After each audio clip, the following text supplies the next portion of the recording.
Hi everyone, now welcome to economics classes.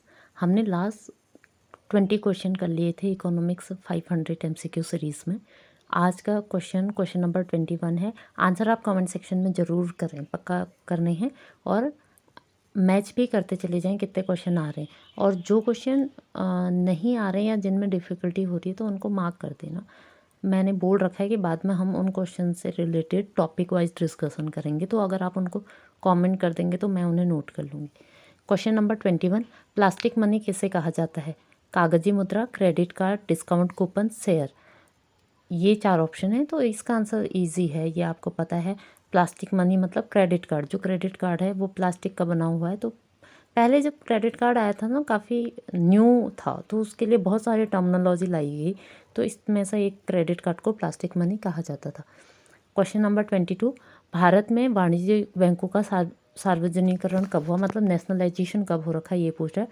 A 1947, B 1951, C 1969, D 1992। तो सबसे पहले RBI का, फिर एसबीआई का। आरबीआई का 49 में, एसबीआई का 55 में, उसके बाद 14 बैंकों का राष्ट्रीयकरण हुआ। राष्ट्रीय कृषि और ग्रामीण विकास बैंक नाबार्ड की स्थापना किस पंचवर्षीय योजना की अवधि में की गई है, पूछ रहा है। तो पंचवर्षीय योजनाएं आपको पता होना चाहिए 1951 से स्टार्ट हुई थी। तो पहली जो पंचवर्षीय योजना थी 1951 से लेकर 1951 से 56 तक थी। दूसरी जो है वो है 56 से लेकर 61 तक। फिर तीसरी आई 61 से 66 तक, मतलब 66 तक। 66 से 69 तक 3 साल तक प्लानिंग हॉलीडे चला। योजना अवकाश का समय बताइए। इंपॉर्टेंट क्वेश्चन है, तो आपको याद रखना है 1966 से लेकर 69 तक का। उसके बाद 69 के बाद चौथी पंचवर्षीय योजना चलने लग गई थी, वो चली 69 से लेकर 74 तक। अगर ना आप सारे कॉन्सिक्वेंसेस को जोड़ते हुए स्टोरी की तरह सुनेंगे तो आपको फिर वो याद रहता है। अब जो 5th 5 ईयर प्लान है उसका ना टाइम फ्रेम बहुत इम्पोर्टेंट है, क्योंकि जो 5वीं पंचवर्षीय योजना है चलनी कब तक थी, 74 से लेकर 79 तक। पर हुआ क्या, उससे पहले ही इलेक्शन हो गए और जनता सरकार जीत गई। तो उस समय वाली बीजेपी जो थी वो जीत गई, तो उन्होंने 78 में ही पंचवर्षीय इस योजना को समाप्त कर दिया। 5th 5 ईयर प्लान को यहाँ पर ख़त्म कर दिया। 78 से 83 के लिए उन्होंने 6 चला दी सीधे। लेकिन हुआ क्या, 2 साल के बाद उनकी सरकार गिर गई। तो 78 से लेकर 80 तक, इन 2 सालों में जब उनकी सरकार रही, रोलिंग प्लान चले। गुरनार मिडर का कॉन्सेप्ट है रोलिंग प्लान, ठीक है। उसके बाद 80 में फिर कांग्रेस जीत गई, तो 80 से लेकर 85 तक छठी पंचवर्षीय योजना चली। और जो छठी पंचवर्षीय योजना है उसी में आपके 12 जुलाई 1982 छठी पंचवर्षीय योजना चल रही है। 80 से 85, इसी में 82 के साल में तारीख है 12 जुलाई की, नाबार्ड की स्थापना हो रखी है, ठीक है। तो आंसर आप देख लेना उसमें से कौन सा है। क्वेश्चन नंबर 24, 1 रुपये के नोट पे किसके हस्ताक्षर होते हैं? ए वित्त मंत्रालय के सचिव, बी गवर्नर भारतीय रिजर्व बैंक, सी वित्त मंत्री। इनमें से किसी के नहीं। तो हमने पहले भी ये क्वेश्चन कर रखा है, जो 1 रुपये का नोट है उसको भारत में वित्त मंत्रालय जारी करता है, तो ए सही आंसर है। क्वेश्चन नंबर 25 जो है वो फिर नाबार्ड से रिलेटेड है। पूछ रहा है कि नाबार्ड की सभी प्रकार की आवश्यकताओं की पूर्ति, कृषि और ग्रामीण विकास कार्यों में सभी प्रकार की आवश्यकताओं की पूर्ति करने वाली एकमात्र संस्था कौन है? तो मैंने आपको पहले आंसर बता दिया, नाबार्ड है। नाबार्ड का काम ही एग्रीकल्चर एंड रूरल डेवलपमेंट के ऊपर है, तो एकमात्र संस्था है जो उसको डेडिकेटेड है, बाकी थोड़ा बहुत काम सब करते हैं। क्वेश्चन नंबर 26, भारतीय जीवन बीमा निगम LIC की स्थापना कब हुई है, पूछ रहा है। तो LIC जो है उसकी स्थापना हो रखी है कब, ये आपने बताना है। ऑप्शन ए 1956, ऑप्शन बी 1944, सी 1950 और डी में है 1947। तो इसका जो सही आंसर, सबसे पहले आपको एक बात ये जान लो, जो बीमा कंपनियां हैं भारत में 1818 से स्टार्ट हुई थी। जो पहली बीमा कंपनी थी वो थी oriental life insurance. Oriental life insurance जो फर्स्ट बीमा कंपनी है भारत के अंदर 1818 में कोलकाता में स्थापित हो रखी है।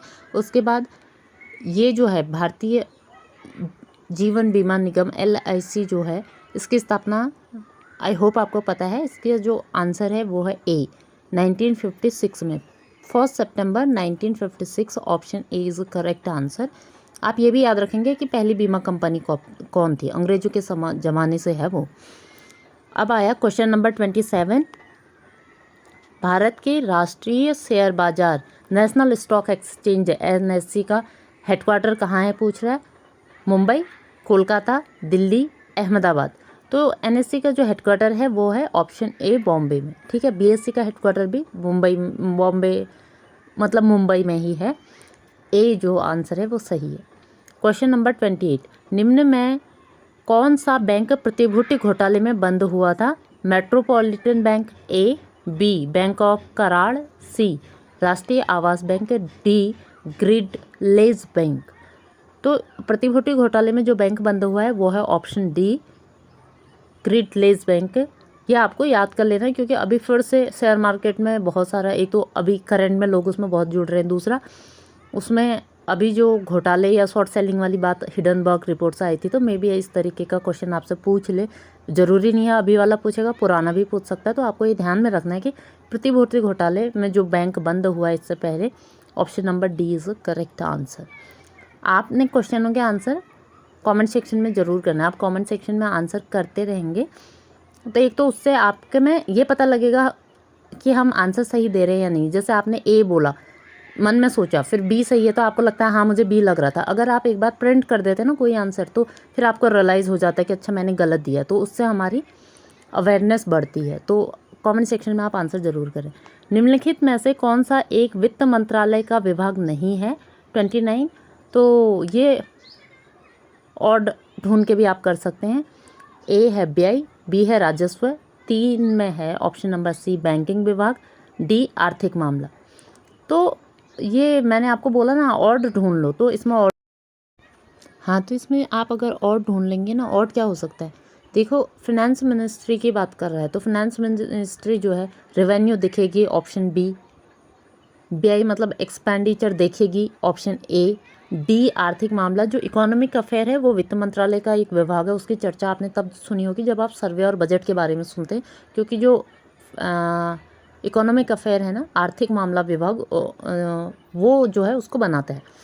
लेकिन जो सी है बैंकिंग विभाग जो है RBI के अंदर काम करता है, तो C is a correct answer. Question number 30। विश्व आर्थिक संभावना ग्लोबल इकोनॉमिक प्रोस्पेक्टस रिपोर्ट आवधिक रूप से निम्नलिखित में से कौन जारी करता है, कौन इसे पब्लिश करता है ये बताना है। ऑप्शन ए एशियाई विकास बैंक, ऑप्शन बी यूरोपीय पुनर्निर्माण और विकास bank, European bank for reconstruction and development, option C US federal reserve bank, D विश्व बैंक। तो जो विश्व आर्थिक संभावना रिपोर्ट है, सबसे पहले तो एक इंटरनेशनल ऑर्गेनाइजेशन इसे करती है, तो ये ढूंढ लो इंटरनेशनल ऑर्गेनाइजेशन। जो इंटरनेशनल ऑर्गेनाइजेशन है एशियाई विकास बैंक भी है, यूरोपियन पुनर्निर्माण और विकास बैंक जैसा कुछ नहीं है। US फेडरल रिजर्व बैंक तो वो वहाँ का केंद्रीय बैंक है। तो ऑप्शन बी और सी गलत हैं, तो बचे ए और डी। ए और डी में से सही आंसर क्या होगा कमेंट सेक्शन में आप बताएंगे। Question number 30। ठीक है, मैं आपको अब बता दे रही इसका जो सही आंसर है वो है विश्व बैंक, मतलब डी विश्व आर्थिक संभावना। आप ना एक एक करके ऑर्गेनाइजेशन जैसा वर्ल्ड बैंक क्या क्या पब्लिश करता है, कौन सी रिपोर्ट, कौन सी एनुअल रिपोर्ट या मंथली भी अगर कोई निकालता है तो क्या पब्लिश करता है, उसकी एक लिस्ट बना लीजिए, उनको लर्न कर लीजिए। ये एक इजी तरीका हो सकता है। Question number 31। निम्नलिखित में से कौन सी मुद्रा या मुद्राएं कृत्रिम समझी जाती हैं, मतलब कौन आर्टिफिशियल है, कौन एग्जिस्ट नहीं करते फिजिकली, ये पूछ रहा है। Option A ADR, option B GDR, option C SDR, option D ADR and SDR दोनों। तो ADR और SDR दोनों, ये भी आपके पास एक ऑप्शन है। जो IMF है ना, इंटरनेशनल मॉनेटरी फंड, ठीक है, सबसे पहले आप इंटरनेशनल मॉनेटरी फंड के बारे में कुछ पढ़ना, ये आपका होमवर्क है। आप बस गूगल में एक वॉइस नोट भी अगर आप सर्च करेंगे तो आपको ये ईजीली मिल जाएगा। तो आपको ये थोड़ा सा मेहनत अपनी तरफ से करनी है कि आप IMF को थोड़ा सा समझ लें। जो SDR है ऑप्शन सी, आई होप आपने सही आंसर दिया होगा। SDR जो है वो मनी बास्केट है, ठीक है, उसमें कुछ विश्व की मुद्राएं मिला के बनाया गया, लेकिन ये कोई ऐसा उसका एक कॉइन या उसका कोई नोट प्रिंट नहीं होता, वो सिर्फ लेखांकन की मुद्रा है, ठीक है, अकाउंटिंग के लिए काम आती है, इसके बाकी कुछ नहीं, इसलिए कृत्रिम मुद्रा उसे कहा जाता है। क्वेश्चन नंबर 32, पूंजी बाजार से क्या सही है? ए शेयर बाजार से, बी वस्तु बाजार से, सी मुद्रा बाजार से, डी इनमें से सभी या इन सभी से। पूंजी बाजार किसे कहते हैं? बेसिकली ये समझने की ज़रूरत है, आपसे सीधा यही पूछना भी चाह रहा है। पूंजी बाजार क्या है? पूंजी बाजार वो बाजार जो आपको 1 वर्ष या उससे अधिक की अवधि, 1 वर्ष या ज़्यादा समय के लिए आपको ऋण मुहैया करा सकता है, बेसिकली फाइनेंस की व्यवस्था कर सकता है, उसे पूंजी बाजार कहेंगे। तो जो शेयर बाजार है, वस्तु बाजार है, मुद्रा बाजार है, ये सब पूंजी बाजार के पार्ट है। पूंजी बाजार जो है एक ब्रॉडर कॉन्सेप्ट है, बड़ी अवधारणा है, उसमें ये उसके पार्ट हैं, मतलब ये छोटे उसके अंदर डिवीज़न है। शेयर बाजार, वस्तु बाजार, मुद्रा बाजार, ये सब डिवीज़न है। तो इसका सही आंसर होगा ऑप्शन नंबर डी। आप आंसर कमेंट सेक्शन में ज़रूर करें, वीडियो को लाइक शेयर सब्सक्राइब करें और अपने दोस्तों को भेजें। तो उससे एक तो आप अपने एग्ज़ाम की तैयारी ज़रूर करें, बाकी जो भी होगा। क्वेश्चन 33 जो है, 33 क्वेश्चन है, केंद्रीय सहकारी बैंकों का कार्यक्षेत्र क्या है? मैं आपको इससे भी पहले कोऑपरेटिव बैंकिंग के बारे में बता चुकी हूँ। जो कोऑपरेटिव बैंकिंग है, हमने बोला 3 लेयर्ड स्ट्रक्चर है, हम अपने पहले वीडियोस में ये पढ़ चुके हैं। तो जो सबसे बड़ा है केंद्रीय, जो उसका पार्ट है, वो आपके राज्य स्तर पर होता है। इससे पहले इसने पूछा था उसका है अपर मोस्ट जो स्ट्रक्चर है क्या है, तो राज्य स्तर पर है। रिपीटेटिव क्वेश्चन, लेकिन हाँ ये क्वेश्चन आप ज़रा ध्यान दीजिए। सहकारी बैंकों की स्थापना कब हुई? Option A 1947, option B 1904, option C 1909, option D 1949। तो इसका जो सही आंसर है वो आपको कमेंट सेक्शन में बताना है।